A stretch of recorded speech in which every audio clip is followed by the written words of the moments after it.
Dua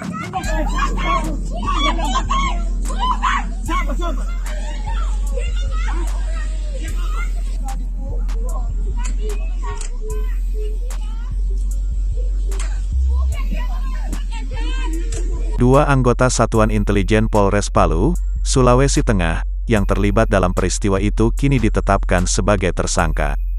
Penetapan itu setelah dilakukan proses pemeriksaan terhadap 3 orang anggota Satuan Intelijen Kepolisian Resor Palu. Penyidik Propam menilai bahwa tindakan tersangka tanpa didasari informasi yang cukup melakukan tindakan represif. Kemudian, kedua tersangka mengetahui bahwa yang ditangkap bukanlah pelakunya. Oknum polisi itu tidak segera menolong korban salah tangkap.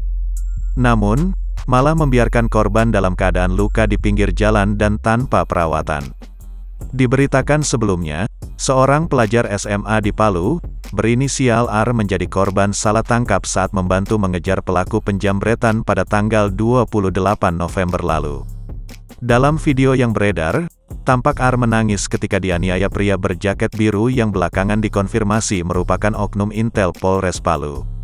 Seusia kejadian dan diketahui bahwa R bukan pelakunya, sejumlah oknum polisi itu malah meninggalkannya begitu saja pinggir jalan.